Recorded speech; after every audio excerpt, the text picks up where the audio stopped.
Baik, sekarang saya coba bacakan teman-teman sekalian, apa sebenarnya efeknya kalau kita menunda-nunda amal-amal tersebut. Syekh Muhammad mengangkat di halaman 161 di buku ini, sampai 166 kurang lebih, cukup banyak dalil yang diangkat dalam masalah ini.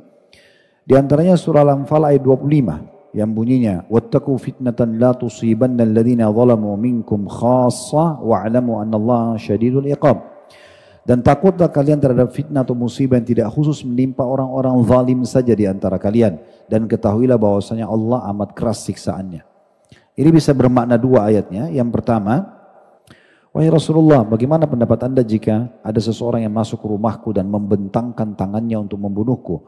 Maka di masa-masa fitnah itu, sedang terjadi fitnah, ada orang begitu. Maka kata Nabi SAW, jadilah engkau seperti salah satu dari dua anak Adam yang paling baik. Kisah Qabil dan Habil. Ya. Kemudian beliau membaca firman Allah SWT dalam surah Al-Maidah ayat 28. Sungguh kalau kamu menggerakkan tanganmu kepadaku untuk membunuhku, aku sekali-kali tidak akan menggerakkan tanganku kepadamu untuk membunuhmu. Sesungguhnya aku takut kepada Allah, Rabb semesta alam. Ya. Ini karena kasus dua anak Adam, yang satu karena hasad pada saudaranya, kemudian dia mengancamnya untuk membunuhnya.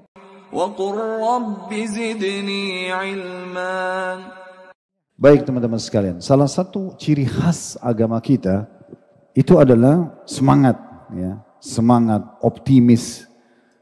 Kita dianjurkan dalam Islam tidak akan pindah ke satu tahapan yang lebih sederhana selama tahapan yang sempurna bisa. Contoh, kita tidak boleh sholat duduk dalam wajib sementara kita masih mampu berdiri. Kalau sudah tidak mampu baru duduk. Kalau tidak mampu baru tidur, gitu kan.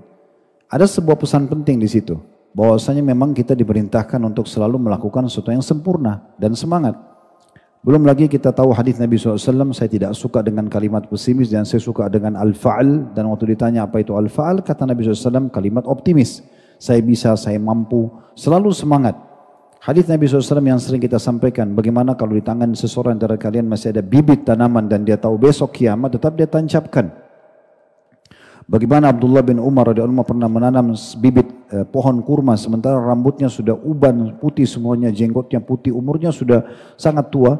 Dan waktu ditanya kenapa anda lakukan itu, beliau mengatakan kalau tidak bermanfaat untukku atau aku tidak bisa mengambil hasilnya, maka akan bermanfaat bagi orang sesudahku. Dan sekian banyak dalil berhubungan dengan masalah itu. Jadi ini salah satu ciri khas agama kita. Ada seseorang mu'allaf di negeri tetangga kita, saya nonton cuplikannya. Alasan dia masuk Islam, kenapa dia masuk Islam? Dia mengatakan saya menemukan kaum muslimin satu komunitas yang paling cepat keluar dari sebuah permasalahan. Dari kematian, kesedihan kematian, misalnya bangkrutnya usaha. Tidak saya temukan menurut dia orang yang seperti komunitas kaum muslimin. Karena memang agama kita mengajarkan kita tidak boleh putus asa. Ya. Sampai kata Nabi SAW, kalau sudah terjadi sesuatu, ucapkan qadarallahu ma syaa fa'al. Allah takdirkan dan Allah lakukan apa yang Allah inginkan. Dan jangan kalian buka pintu lau kalau seandainya, karena itu membuka pintu syaitan. Nah semua ini kalau kita rangkumkan sebenarnya menunjukkan memang dalam Islam kita dilarang untuk menunda-nunda sesuatu yang positif. Ya. Mungkin amal yang anda tunda itu adalah amal terakhir. Kita coba dengarkan dulu beberapa pendapat ulama berhubungan dengan masalah ini ya.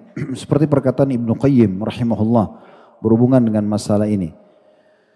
Beliau mengatakan sekedar berangan-angan tanpa realisasi. Ya. Innal mina ra'sul amwal mafalis. Ya. Sesungguhnya berangan-angan tanpa realisasi dasar dari harta orang-orang yang bangkrut. Jadi kalau dia cuma berangan-angan, mau berhasil, mau sukses, tapi sama sekali tidak ada upayanya, dia selalu menunda-nunda, besoklah saya baru coba mencari investor, besoklah saya baru mulai sholat duha, besoklah saya baru mulai murajaah, besoklah saya baru ini dan itu. Ini adalah tanda-tanda kebangkrutan. Orang ini akan kehilangan ya kesempatan yang sangat banyak. Sampai seorang penyair Arab mengatakan, tapi yang kurang lebih artinya dia mengatakan, siapa yang lebih tua darimu sehari dan dia memaksimalkan hari itu, maka dia lebih banyak pengalamannya. Siapa yang lebih tua sehari dan dia memaksimalkan, maka dia lebih banyak pengalamannya 100 hari dari kamu. Ya, jadi sudah banyak ketinggalan seseorang yang banyak menunda-nunda. Seorang penyair Arab juga mengatakan, wala tarji amal al-yawmi ila al-ghad, la'alla ghadan ya'ti wa anta faqidu. Jangan pernah kamu menunda-nunda amalan hingga esok hari. Karena bisa saja pada saat tiba esok hari engkau sudah kehilangan peluangnya atau kehilangan kesempatannya. Dan dinukil dari Abu Ishaq rahimahullah, beliau mengatakan ada yang berkata kepada Abul Qais, ya, nasihatilah kami. Maka beliau mengatakan hati-hati dengan menunda-nunda, mengatakan nanti dan nanti. Al-Hasan Basri rahimahullah berkata, hati-hati dengan sikap suka menunda-nunda. Ya. Engkau sekarang berada di hari ini dan bukan di hari esok. Jika hari esok tiba, engkau berada di hari tersebut. Dan sekarang engkau masih berada di hari ini. Jika esok tidak menghampirimu, maka engkau tidak akan menyesali hari ini. Maksudnya kalau dimaksimalkan. Dan tentu banyak sekali statement ulama salaf berhubungan dengan masalah ini. Sampai ada seorang kalangan tabi'in atau tabi'in yang masyhur namanya Abdul Malik. Dia memiliki banyak keturunan, di antaranya keturunannya juga masyhur mengikuti ayahnya menjadi seorang alim yang bernama Abdullah bin Abdul Malik. Dia menukil statement yang menarik bagaimana ayahnya mendidik anak-anaknya. Dia mengatakan kami kalau dalam perjalanan bersama ayah kami, setiap kali kami sedang jalan di satu titik, maka ayah kami mengatakan bertasbihlah sampai ke pohon sana. Lalu kami bertasbih, entah sudah berapa jumlahnya. Kalau tiba di pohon itu ayah kami akan mengatakan bertakbirlah sampai ke pohon yang di sana. Lalu mereka bertakbir. Terus begitu agar tidak ada waktu yang ditunda-tunda atau amalan yang terlewatkan begitu saja. Jadi begitu luar biasanya mereka coba menjaga dan tidak menunda-nunda amal. Ya, tidak menunda-nunda amal. Kecuali kalau kita punya udzur syar'i, itu berbeda. Baik, sekarang saya coba bacakan teman-teman sekalian, apa sebenarnya efeknya kalau kita menunda-nunda amal-amal tersebut. Syekh Muhammad mengangkat di halaman 161 di buku ini, sampai 166 kurang lebih, cukup banyak dalil yang diangkat dalam masalah ini. Di antaranya surah Al-Anfal ayat 25 yang bunyinya, "Wattaqu fitnatan la tusibanna alladhina zalamu minkum khassa wa'lamu annallaha syadidul iqab." Dan takutlah kalian terhadap fitnah atau musibah yang tidak khusus menimpa orang-orang zalim saja di antara kalian. Dan ketahuilah bahwasanya Allah amat keras siksaannya. Ini bisa bermakna dua ayatnya. Yang pertama, ada orang yang melihat satu orang atau satu komunitas buat kemungkaran lalu dia mengatakan, sudahlah saya nggak mau tegur, biarkan saja, gitu ya. Itu urusan mereka sama Allah. Ini nggak boleh, ya, tidak boleh. Karena dia harus mengingatkan kemungkaran itu, walaupun semampu dia. Kalau bisa dengan tangan, power bagus. Kalau nggak bisa dengan lisan, kalau nggak bisa dengan hatinya. Tapi tidak boleh dia membiarkan. Pernah kita sebutkan hadis Bukhari di mana Nabi SAW mengatakan Jibril pernah diutus oleh Allah mendatangi satu negeri kemudian akan menghukum negeri tersebut. Lalu kemudian ditemukanlah ada satu hamba Allah yang saleh di sana. Lalu Jibril kembali kepada Allah mengatakan, ya Allah ada hambamu si fulan yang saleh. Maka kata Allah Subhanahu Wa Taala, mulailah adab dari dia karena dia tidak pernah menyeru pada kebaikan dan melarang dari kemungkaran, gitu ya. Jadi bermakna itu. Berarti tidak boleh menunda untuk memberhentikan sebuah kemungkaran. Bermakna juga dari ayat ini adalah tidak boleh menunda amal-amal saleh sehingga kita terkategori juga dengan orang-orang yang zalim tersebut dan bisa kena hukuman dengan mereka. Kalau kita sama sekali tidak pernah menegakkan amar ma'ruf nahi mungkar, kita mau masuk surga sendirilah. Mau tetangga kita, teman kita, teman kos, teman kuliah, siapalah partner bisnis, semuanya itu berbuat kemungkaran dan kita biarkan, maka ini berbahaya sekali. Hadits muttafaqun alaih disebutkan, kata Nabi SAW, ya, kalau Allah mendatangkan satu hukuman kepada satu kaum, ya, maka Allah binasakan semua orang yang berimannya dan orang yang kesalahnya, ya, orang fasik atau orang kafirnya, lalu Allah akan bangkitkan nanti sesuai dengan amal mereka. Tapi di sini rincian ulama, orang beriman yang kena ini karena tidak pernah menegakkan amar ma'ruf nahi mungkar, gitu ya. Itu yang diceritakan tentang juga penduduk negeri Ilah, ya, di dalam Al-Quran tentang mereka yang diubah oleh Allah Subhanahu Wa Taala jadi kerah karena mereka dilarang memancing hari Sabtu, mereka mengakali itu dengan cara memasang jala di hari Jumat malam, mereka biarkan ikan masuk hari Sabtu, hari Ahad baru mereka panen. Nah di situ terjadi 3 golongan di negeri Ilah ini. Ilah sekarang masuk di Palestina, ya, namanya Palestina. Jadi pada saat itu ada pengikut Nabi Musa AS tinggal di sana dan mereka dilarang mancing hari Sabtu. Kebetulan profesi mereka adalah nelayan, gitu ya. Maka Allah Subhanahu wa taala uji mereka. Hari Sabtu itu justru ikan-ikan pada datang tanpa mereka harus pergi ke tengah lautan untuk mencarinya. Bahkan sangat mudah untuk dijangkau oleh tangan-tangan mereka. Pada saat itu ada orang yang nakal nih, mereka tidak mau dengar peraturan syariat Allah, maka mereka taruh jala hari Jumat, mereka bilang kami nggak mancing kok hari Sabtu, tapi ikan-ikan itu sudah masuk di jala mereka dan mereka panen hari Ahad. Ada golongan kedua, orang-orang beriman yang mengingatkan, ya. Nggak boleh, ini dilarang. Jadi ada satu yang melakukan pelanggaran, yang satu mengingatkan. Ada golongan ketiga, dia tidak mengingatkan golongan pertama yang melanggar, tapi dia mengingatkan golongan kedua. Ya, mengatakan untuk apa kalian ingatkan orang-orang yang berbuat kemungkaran itu? Biarkan saja itu urusan mereka sama Allah. Nah, karena mereka justru mau menghadang orang yang menegakkan amar ma'ruf nahi mungkar, di saat datang hukuman Allah Subhanahu wa taala, golongan pertama sama ketiga, dua-duanya kena kutukan ya pada saat itu. Kemudian diangkat juga firman Allah SWT surah Al-An'am ayat 65 yang bunyinya Qul huwal qadiru alayya ba'atha alaikum adzaban min fawqikum aw min tahti arjulikum aw yalbisakum syi'an wa yudhiqa ba'dakum ba'sa ba'd unzur kaifa nusarrifu al-ayati la'allahum yafqahun.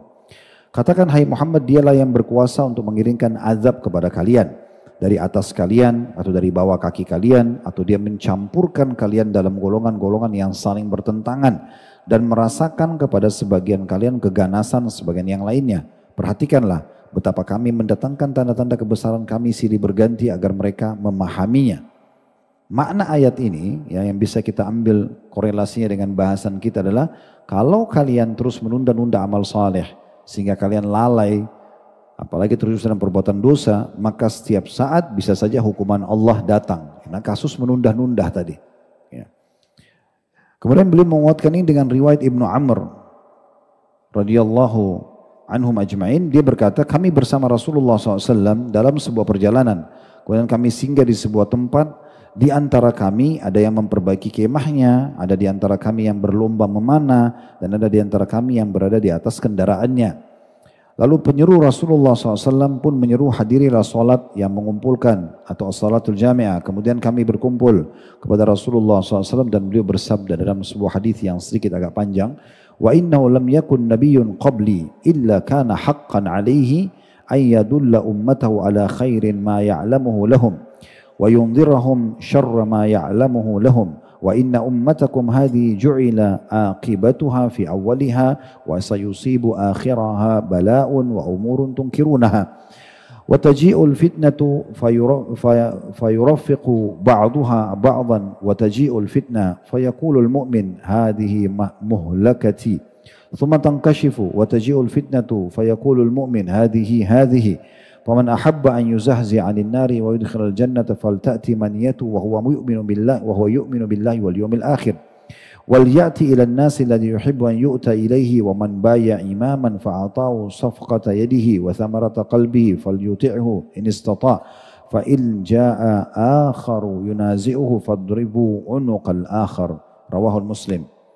Terjemahnya, sesungguhnya tidak ada seorang nabi pun sebelumku, melainkan kewajibannya untuk menunjukkan umatnya kepada kebaikan yang dia ketahui untuk mereka. Dan memperingatkan mereka kejelekan yang dia ketahui untuk mereka, agar tidak terjerumus. Sesungguhnya umat kalian dijadikan keselamatannya pada awalnya, dan akhirnya akan ditimpa bala atau ujian, dan perkara-perkara yang kalian ingkari. Akan datang satu fitnah, sehingga sebagiannya saling menaiki sebagian yang lainnya, yang sesudahnya akan menjadikan sebagian fitnah yang lain terasa ringan. Lalu datanglah fitnah, kemudian seseorang mukmin berkata, mungkin ini kebinasaanku. Kemudian fitnah itu terangkat dan fitnah yang lain pun datang. Lalu mukmin berkata lagi, mungkin ini atau ini. Maka barang siapa yang suka untuk dijauhkan dari neraka dan dimasukkan ke dalam surga, hendaklah dia didatangi oleh kematian dalam keadaan dia beriman kepada Allah dan hari akhir.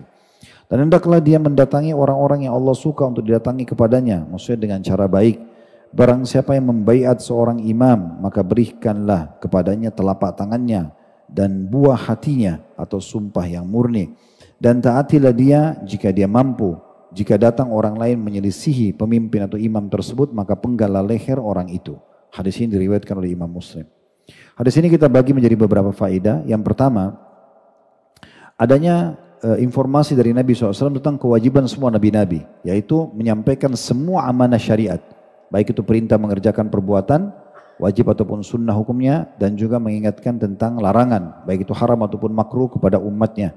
Masalah mereka terima tidak terima itu bukan tugasnya nabi-nabi. Tugas mereka, kata Allah SWT kepada Nabi Muhammad SAW, ma'alaika ilal balag, tugasmu hanya menyampaikan. Ya. Begitu juga Nabi SAW menyampaikan waktu Ibrahim AS diperintahkan oleh Allah untuk menyampaikan panggilan haji buat manusia. Beliau mengatakan, wa ma yablughu sauti, sampai di mana suaraku? Lalu Jibril mengatakan, ma'alaika illal balag, tugasmu hanya menyampaikan. Lalu Ibrahim AS memanggil orang-orang haji, kemudian suaranya disampaikan oleh Allah Subhanahu wa ta'ala. Jadi intinya semua nabi-nabi punya kewajiban dan mereka tidak akan diwafatkan sampai menyampaikan semua yang diamanahkan. Pelajaran yang kedua yang bisa diambil adalah bagaimana Allah Subhanahu wa ta'ala menjadikan keselamatan umat ini seluruhnya di awalnya. Maksudnya keselamatan dari segala macam penyimpangan karena keberadaan Nabi SAW, ya. Kemudian keberadaan para sahabat ridwanullahi alaihim. Nah, ini generasi-generasi awal, bahkan disebutkan ada 3 generasi emas Islam. Generasi Nabi SAW yaitu para sahabat, generasi yang sama sahabat tabi'in, generasi yang hidup sama tabi'in yaitu tabi'in. Dikenal dengan 3 kurun mufaddalah atau 3 abad yang terpilih, ya. Maka itu dianggap memang awal-awal mereka banyak selamat, ya, karena memang kedekatannya dengan Nabi alaihi salatu wassalam. Kemudian beliau mengingatkan nanti akan ada masalah ujian pada akhir umat ini. Karena kalian akan lihat banyak sekali yang kalian pungkiri, ya. Dan terjadi banyak fitnah. Ya, di sini rincian ulama banyak sekali tentang masalah ini, ya. Penyimpangan-penyimpangan agama, baik orang yang terjerumus jelas dari Islam kepada kemurdatan, kemusyrikan, atau dari perbuatan maksiat umumnya, tidak sampai keluar dari Islam, perzinahan, khamr dan segala macam, atau juga termasuk dalamnya adalah mereka melakukan perbuatan-perbuatan yang tidak ada dalam syariat. Sehingga ini masuk semua dalam perbuatan-perbuatan yang melahirkan fitnah di tengah-tengah umat Islam. Dan orang-orang yang berpegang teguh pada syariat akan mengatakan, mungkin aku akan binasa, atau bahkan berharap bisa binasa di waktu itu, ya, supaya mereka tidak masuk dalam fitnah. Kemudian pelajaran yang ketiga yang bisa diambil adalah bagaimana Nabi SAW memberikan kata kunci. Kalau ingin selamat, maka ini yang jadi saksi bahasan kita, ya.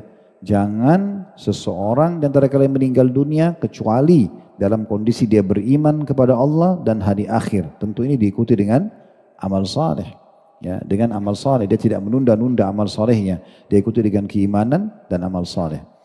Dan yang terakhir yang bisa diambil adalah adanya perintah untuk patuh kepada pemimpin yang sudah resmi, ya, dan tidak boleh memberontak, tidak boleh, ya, mengganggu. Bahkan dianjurkan di sini sebagai bagian keimanan kita memberikan ketulusan hati, mendoakan kebaikan. Dan kalau ada orang yang berusaha memberontak, justru yang memberontak itu yang diperangi. Nah, ini yang diambil daripada hadis ini. Tapi saksi bahasan kita adalah siapa yang ingin beriman, meninggal dalam kondisi nanti selamat di akhirat, masuk ke dalam surga, selamat dari neraka, dia harus meninggal dalam kondisi beriman kepada Allah dan juga hari akhir, artinya memperbanyak amal solehnya. Dari selanjutnya yang mengingatkan kepada kita juga tidak boleh menunda-nunda amal yang diangkat oleh penulis adalah hadis riwayat Muslim dari hadis Abu Hurairah radhiyallahu anhu secara marfu atau sampai kepada Nabi SAW, badiru bil amali fitanan ka qita'il lailil mudlim yusbihu ar-rajulu mu'minan wa yumsihu kafira wa aw yumsi mu'minan wa yusbihu kafira yabi'u dinahu bi'aradin minad dunya. Bersegeralah dengan beramal, ya, amal-amal saleh, atau kerjakanlah amal-amal saleh itu sebelum muncul fitnah-fitnah, ya, halangan-halangan seperti potongan-potongan malam yang gelap. Maksudnya tidak jelas bagi sana seorang, ya, dia ini benar atau ini salah, gitu, ya. Di mana seseorang pada pagi hari beriman, kemudian pada pagi hari beriman, kemudian pada sore hari dia menjadi kafir. Atau pada sore hari dia beriman, pada pagi harinya dia menjadi kafir. Jadi dia bisa beriman di pagi hari, sore kafir, atau sore dia beriman, paginya menjadi kafir. Itu semua alasannya karena menjual agamanya demi sebuah bagian dari kepentingan dunia saja. Potongan hadis yang pertama, badiru bil amal, ya, segera beramal saleh. Ini berarti ada perintah untuk tidak menunda-nunda amal, ya. Jadi dimulai dari amal wajib di sini tentunya. Sudah kita berikan tadi beberapa contohnya. Nanti insya Allah di bahasan dosa besar yang akan datang, itu kita bahas khusus tentang masalah menunda sholat dari waktunya. Ya. Sengaja saja, nunda-nunda, nanti aja, duhur misalnya. Pas azan asar baru mau sholat. Nah ini yang Allah mengatakan, fawailun lil musallin, kecelakaan dan kebinasaan, siksaan bagi orang-orang yang sholat, alladzina an sholatim sahun. Mereka lalai dari sholat-sholat mereka. Contohnya, itu juga masuk dalamnya. Jadi tidak boleh menunda-nunda amal tersebut. Apalagi kita tidak tahu kapan fitnah itu datang, ujian itu datang. Membuat akhirnya kita tidak punya kesempatan untuk beramal saleh. Kemudian dalam hadis selanjutnya diangkat oleh beliau, masih hadis riwayat Muslim dari Ma'qil bin Yasar radhiyallahu anhu, secara marfu atau sampai kepada Nabi SAW, al-ibadatu fil harji kahijrati ilayya. Ibadah dalam masa fitnah, masa sulit dan kekacauan seperti hijrah kepadaku. Dan ini juga diriwayatkan oleh Imam Muslim. Tentu yang pegang bukunya ada footnote di bawah ya, nomor hadisnya lengkap disebutkan oleh penerbit tentunya. Di sini maksudnya adalah ibadah tetap tidak boleh ditunda, walaupun dalam kondisi susah, genting. Fitnah itu kayak susah, ya. Terjadi peperangan, terjadi kekacauan, terjadi bencana alam. Nah, itu juga fitnah. Tetap juga dianjurkan beribadah. Bahkan di saat genting-genting seperti itu, lalu seseorang tetap beribadah, dia tidak menunda amalnya, maka pahalanya sama dengan hijrah ya kepada Nabi SAW. Tentu hijrah ini besar sekali pahalanya. Seperti kasus teman-teman sahabat Nabi dulu yang hijrah dari Mekah ke Madinah, pada saat diwajibkan di awal fase hijrah dari Mekah ke Madinah yang dikenal dengan muhajirin. Itu pahalanya sangat besar karena mereka hijrah ke Madinah. Dan Allah SWT sebutkan dalam surah An-Nisa, surah nomor 4 ayat 100 ya. Wa may yuhajir fi sabilillah yajid fil ardi muragaman katsiran wa sa'ah al-ayah. Dan siapa yang hijrah di jalan Allah, maka dia akan mendapatkan muragaman dan sa'ah. Dua-duanya ini kelapangan dada, kelapangan rezeki, peluang, ya, kebahagiaan hidup. Banyak sekali perkataan ulama-ulama tafsir tentang masalah ini. Tapi itu manfaat orang berhijrah. Dan juga bagaimana Nabi SAW berkata kepada Amr bin As radhiyallahu anhu pada saat beliau masuk Islam, beliau kasih syarat, saya mau syarat ya Rasulullah. Kata Nabi SAW, apa syaratnya? Diampuni dosaku. Maka Nabi SAW tersenyum sambil mengatakan, apakah kau belum tahu hai Amr, bahwasanya dengan masuk Islam dosa-dosamu yang lalu diampuni. Kemudian beliau sebutkan, begitu juga orang yang hijrah ya akan mengampuni dosa-dosa yang sebelumnya, dan haji juga mengampuni dosa-dosa sebelumnya.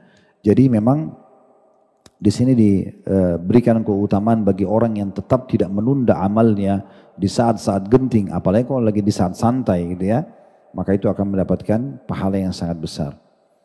Selanjutnya dalam riwayat Bukhari Muslim dari hadis Hudzaifah radhiyallahu anhu bahwa Umar berkata, siapakah di antara kalian yang hafal dengan sabda Rasulullah SAW tentang fitnah-fitnah, adanya halangan-halangan nanti yang membuat orang susah untuk beribadah? Maka Hudzaifah berkata, aku. Maka dia pun berkata, ayo sebutkan, sungguh engkau sangat kuat menghafalnya. Karena biasanya hadis tentang fitnah ini, apalagi fitnah akhir zaman itu panjang-panjang. Maka Hudzaifah berkata, aku mendengarkan Nabi SAW bersabda, fitnatul rajulu fi ahlihi wa mali wa waladihi wa jarihi tukaffiruha as-salatu was-siyamu was-sadaqatu wal-amru bil ma'ruf wan nahyu 'anil munkar. Faqala laysa hadhi urid innama uridu allati tamuju ka mawjil bahr. Faqultu ma laka wa laha ya amiral mu'minin inna bainaka wa bainaha baban mughlaq atau mughlaqa. Faqala yuftahul bab aw yuksar. Qultu bal yuksar. Qala dzalika ajdaru alla yughlaq. Faqultu li Hudzaifah, akana Umaru ya'lamu manil bab? Qala na'am kama ya'lamu anna duna gadin layla inni haddathtuhu hadithan laysa bil aghalit.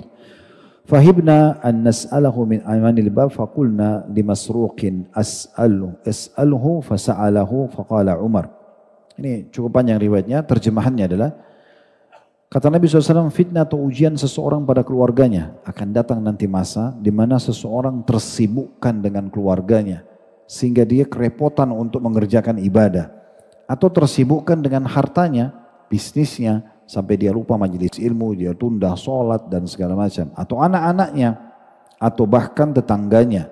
Dan itu sebenarnya masih bisa dimaafkan kalau seseorang tetap menjaga sholatnya, puasanya, sedekahnya, amar ma'rufnya dan nahi mungkarnya. Maka Umar, ini yang jadi saksi bahasan di sini ya.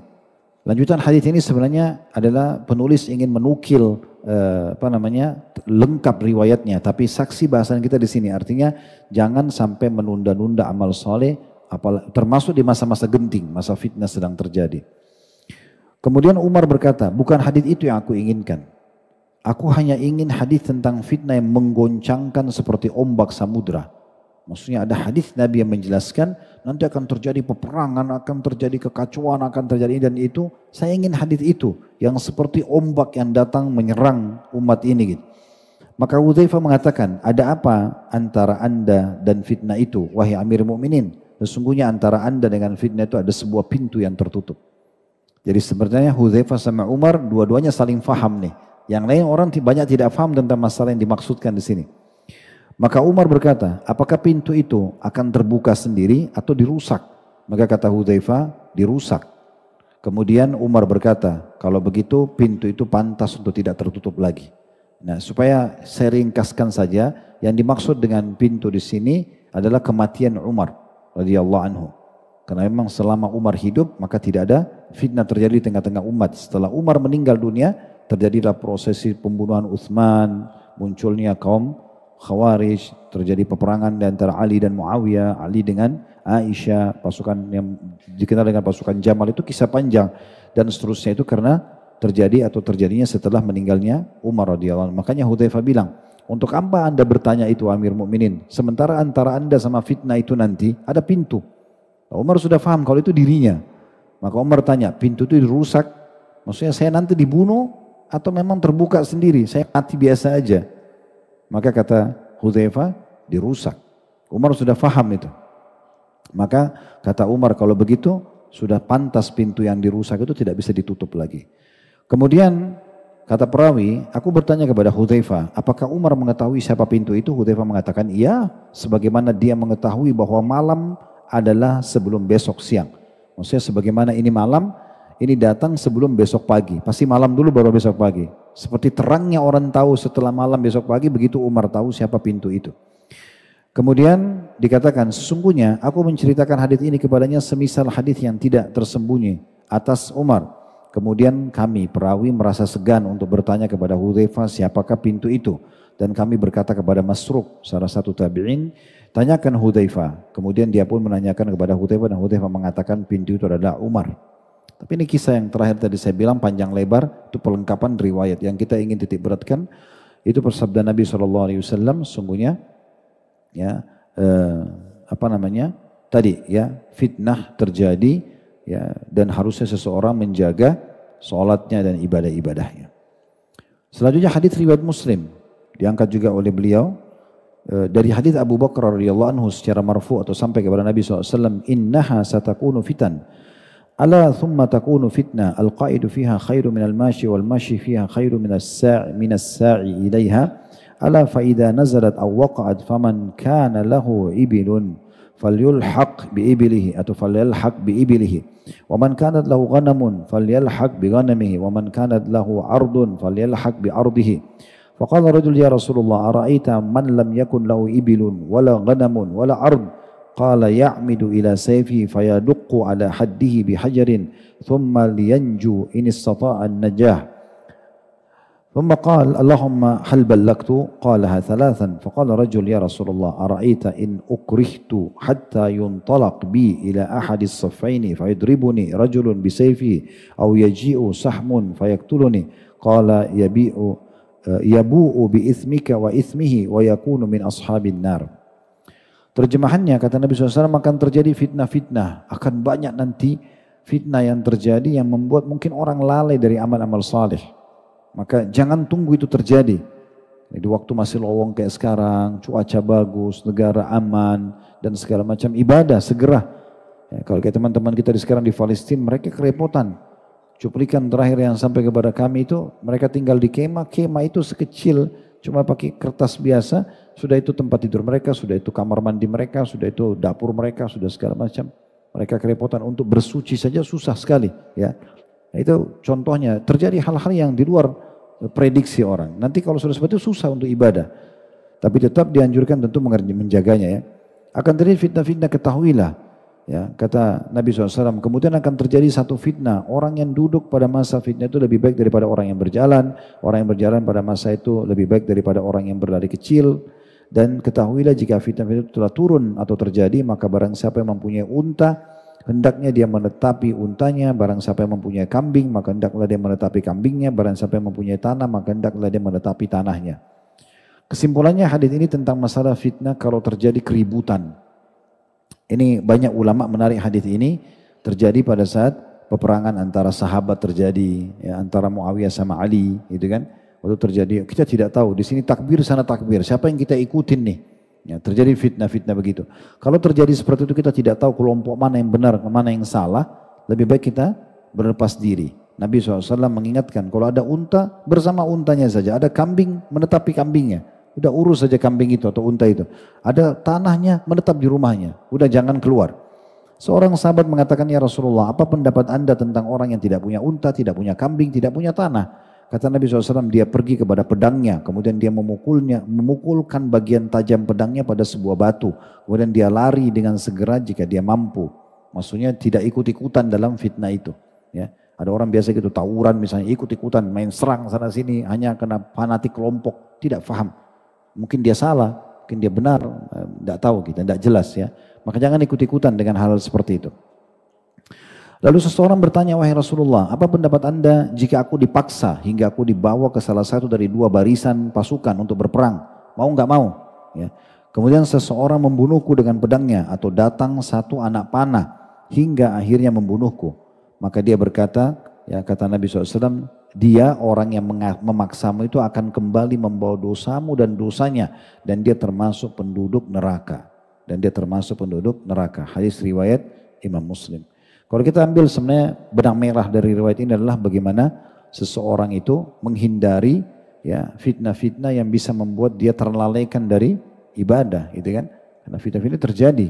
Di masa-masa fitnah kita tidak tahu mana benar mana salah. Sudah fokus saja ibadah.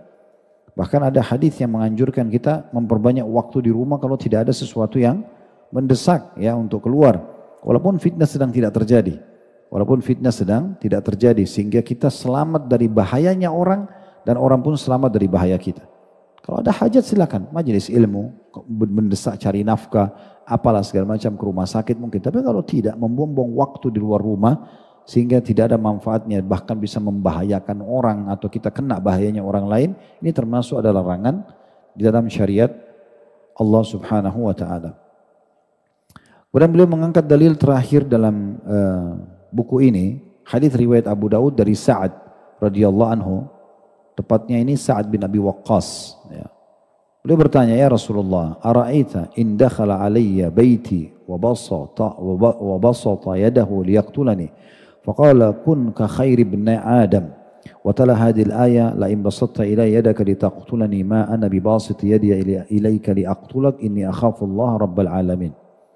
Wahai Rasulullah, bagaimana pendapat anda jika ada seseorang yang masuk ke rumahku dan membentangkan tangannya untuk membunuhku? Maka di masa-masa fitnah itu, sedang terjadi fitnah, ada orang begitu. Maka kata Nabi SAW, jadilah engkau seperti salah satu dari dua anak Adam yang paling baik. Kisah Qabil dan Habil. Ya. Kemudian beliau membaca firman Allah SWT dalam surah Al-Maidah 28, sungguh kalau kamu menggerakkan tanganmu kepadaku untuk membunuhku, aku sekali-kali tidak akan menggerakkan tanganku kepadamu untuk membunuhmu. Sesungguhnya aku takut kepada Allah, Rabb semesta alam. Ya. Ini karena kasus ya, dua anak Adam, yang satu karena hasad pada saudaranya, kemudian dia mengancamnya untuk membunuhnya. Karena banyak kisah, nanti kita sampaikan insya Allah di kisah Nabi Adam AS, karena banyak kasus di situ ya. Masalah sedekahnya yang diterima oleh Allah, sementara adiknya diterima, dia tidak diterima. Pernikahan ya dengan wanita saudara mereka, waktu itu masih ada pernikahan ya dengan saudara karena belum ada manusia selain mereka, menikah dengan saudari yang lebih cantik misalnya, maka membuat hasad, akhirnya dia mengancam saudaranya untuk membunuh. Tapi adiknya sangat bijaksana karena dia tahu kalau dia melawan membunuh nanti malah jadi masalah ya, nanti malah jadi masalah buat dia. Maka dia pun mengatakan, kalau kau ingin membunuhku saya tidak akan melawan, saya berharap ya kau akan mencatat mengambil dosa dari sisi Allah Subhanahu wa taala. Maka dia selamatkan dirinya. Ini kebetulan hadis ini diangkat di dalam masalah fitnah, namun kita bisa tetap menarik benang merahnya dalam masalah menunda menunda-nunda amal. Artinya kalau selama masih ada kesempatan beramal, lakukanlah. Jangan sampai masa-masa genting nanti sulit untuk beribadah, baru kemudian kita tidak memaksimalkannya. Nah di sini cukup banyak juga hadis penguat ya. Sampai sini dalilnya terakhir yang diangkat oleh penulis. Ada hadis Nabi SAW tentang kita disuruh memaksimalkan masa muda ya, sebelum tiba masa tua, masa sehat sebelum tiba masa sakit, ya gitu. Masa kaya sebelum tiba masa miskin. Semua ini menandakan memang kita harus memaksimalkan kesempatan. Mungkin sekarang kesempatannya belum tentu sama dengan yang akan datang.